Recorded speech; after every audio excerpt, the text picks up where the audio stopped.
All right, ladies and gentlemen. So we have ourselves yet another article.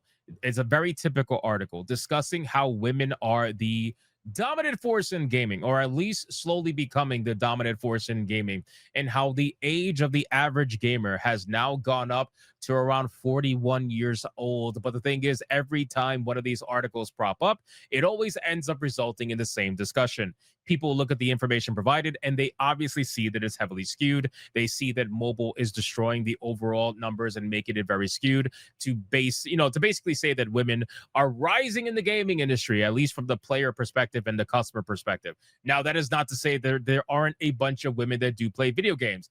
Obviously, we know that, especially now more than ever, there are plenty of women that play video games. I remember growing up where girls will make fun of you if you play video games or even like anime or manga. But here we are, where your average Twitch dot now for $5.99 a month is trying to convince you she's a gamer. So now we live in a world where gamers are pretty much everybody, everybody and everything. That's always been that way, but it's more prominent now than ever. With the rise of gaming becoming the number one entertainment medium in the world, that is naturally going to happen. Now, this article here says these days the typical gamer is an elder millennial. Sigh, I am old. The global survey from Entertainment Software Association finds that gaming is split fairly evenly between men and women, and most of it happens on phones. So one of this is true, one of this is not true. What is true is that most of it does happen on phones. What is not true is that gaming is not split evenly between men and women. We know that because of mobile gaming, the majority of female gamers are in fact on mobile gaming, right?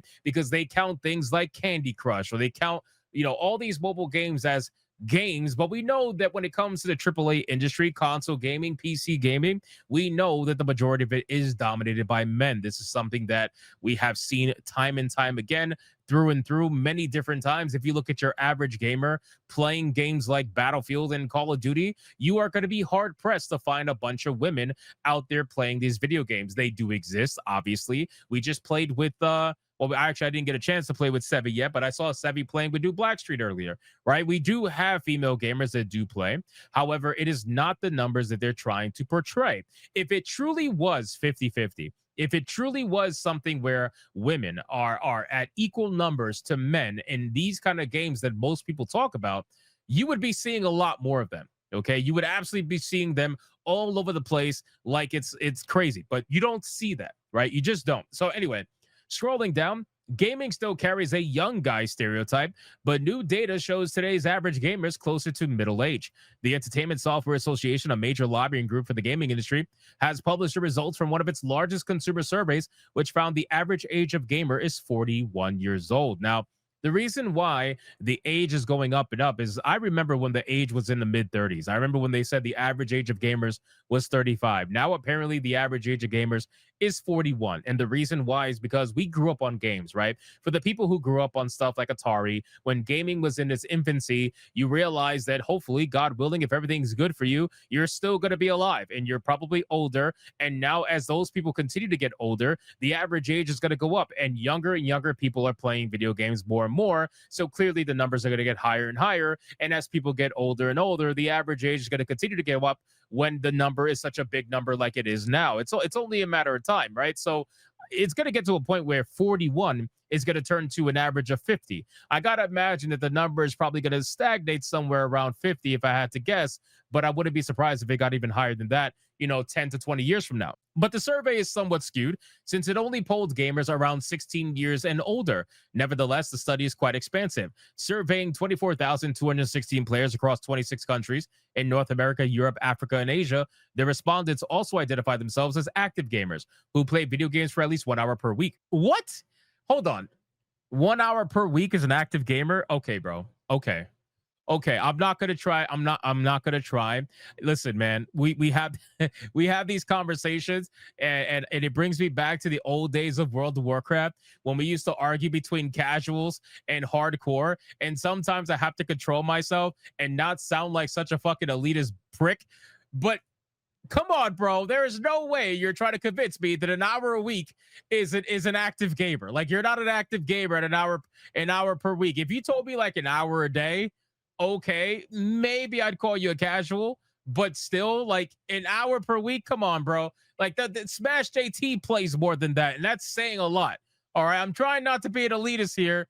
I'm trying not to be like, but you got to be kidding me at 1 hour a week. Anyway, let's look through the numbers. Let's look through the numbers regardless. I'm sorry. I got a little bit taken aback by the 1 hour a week thing. That blew my mind. Anyway, so the respondents identified themselves as active gamers who played 1 hour a week. Now let's look at this. Let's look at this breakdown. Okay. 41 is the average age of players 16 plus. Okay. Nearly equal gender split at 48% women and 51% men, where this is obviously where people are like, well, that's bullshit.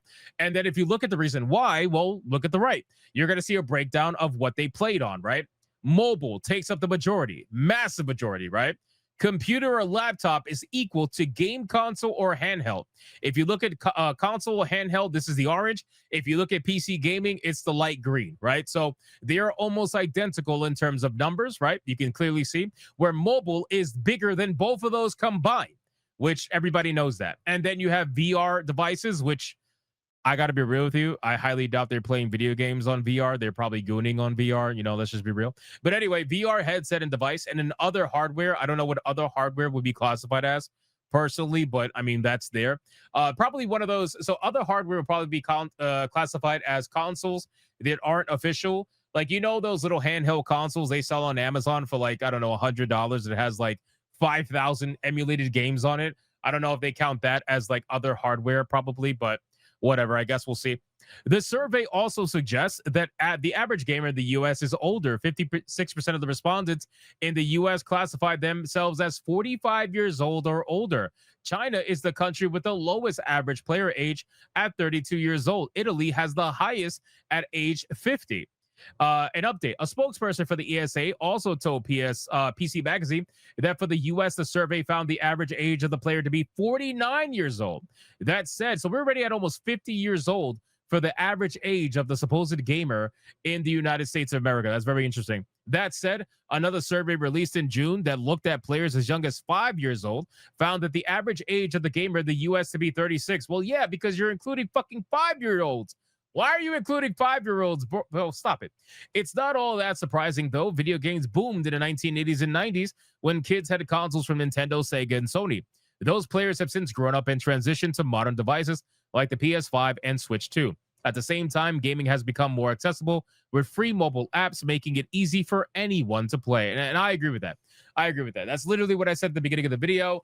Also, free-to-play games, they do have a point. Free-to-play games has made it where the entry to even be classified as a gamer is so easy now. You don't even have to spend money to be considered a gamer now. You can boot up a free-to-play video game, and that would allow you to classify yourself as a gamer, especially if the threshold to be a gamer is 1 hour a week, okay? Like, what the fuck is that, bro? 1 hour a week? You got to be kidding me. So it makes it very easy to be able to classify yourself as a gamer. Now, when we look at the breakdown here, you're going to see the United States breakdown, and it says people help me feel less stressed, 75% on the US, 77% global. Helps me feel happier, 68% US, 70% global. Provide a healthy outlet for everyday challenges, 69% US, 72% global. Help me feel less anxious, 67% US, 70% global. Help me feel less isolated, 58% US, 64% global. And help me get through difficult times, 61% US, 62% global.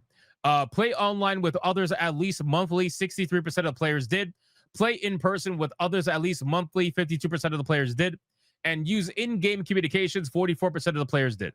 Right? 47% of the parents in the United States said playing video games has positively impacted their relationship with their children. Now, I find that to be so interesting, considering that the government has been trying to convince people for decades that video games cause violence, right? So you have almost 50% of parents saying that video games has impacted their relationship with their kids in a positive way. Meanwhile, the government is trying to convince you that video games cause violence. I find that to be very interesting. Then it says video games improve skills. We already talked about that. Problem solving, critical thinking, cognitive skills. This is something that we talk about all the time. Also influence my career or educational path in a positive way. United States says 38% and global is 43%. So another interesting find is how gaming is split fairly evenly between men and women, with 51% of the survey respondents identifying themselves as male and 48% as female. Where are the non-binary choices? How come we don't have non-binary choices? How come we don't have frog or frog self choices? Where is the inclusivity in this survey? How is this supposed to be accurate unless the they thems are involved? Where are they? I don't understand. Where did it go? Anyway, there are several countries where significantly more women play video games than men, including Brazil. Apparently, in Brazil, there's almost 60% of women playing versus 43%. And in South Africa, there's almost 60% compared to 40%. Wow. So in South Africa and Brazil, there are way more women playing video games than men, according to this survey. The survey goes on to highlight how gaming has become a popular form of entertainment, whether for fun, relaxation, or to keep the brain sharp. However, it appears that a majority of gaming is taking place on smartphones, with 55% of respondents saying they preferred to game on mobile, while 21% picked on PC and another 21% picked console. So for all the console boys, they love to tell me that the Steam numbers don't matter, okay? Because this is the biggest fucking like, bro, this is the biggest cope I have seen in God knows how long. We see it all the time. The biggest cope is Steam numbers don't matter and that console gaming far outweighs PC gaming. That is no longer the case. It hasn't been the case for the longest time.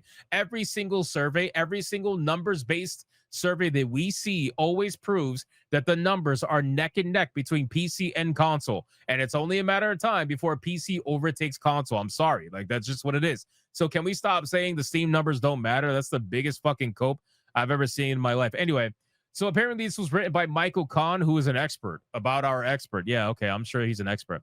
So one thing I noticed about this survey, and I'm sure you guys notice about this survey too. What don't you see about this survey? Because you see everything, right? You see their devices. You see whether or not it makes them happy or not. You see the age of the players. You see all this shit except one very important factor. Where is the gender breakdown between the actual games that are being played, right? Why is there no gender breakdown between who's playing on mobile and who's not? Why is there no gender breakdown between who's playing on console and who's not? Why is there no gender breakdown between who's playing on PC and who's not? It's because they know that if they provide that information, then everybody's going to get the exact information that we know exists, which is the majority of the mobile players are going to be female. That is where most of these female gamers are coming from. They don't want to tell you that because, well, it's just never going to look good. This is why every single goddamn survey that talks about female gamers are, on the rise, they always present the survey in this manner. They'll tell you everything else except for the gender breakdown of platform. They'll never tell you that. Very rarely will they ever tell you that. So again, ladies and gentlemen, I'm not saying female gamers don't exist. We obviously know they do. We played with My Nerdy Home the other day on Battlefield 6. Like, female gamers obviously exist, right? But at the end of the day, to say that they are becoming prominent, and some people are even saying they overtake male gamers, that's bullshit. That's cope. And that's been cope that's been going around for over a decade now. So you guys let me know in the comments down below. What do you think about this video? Do you believe that female gamers are overtaking male gamers? Do you believe that female gamers are playing Call of Duty in the same aspect of male gamers? Or do you believe that female gamers are majority on mobile or casual style games and they're skewing the numbers, whatever it may be? Leave your thoughts in the comments down below. Thank you so much for watching this video. And if you enjoyed it, consider hitting that like and subscribe. And we will see you guys on the next one.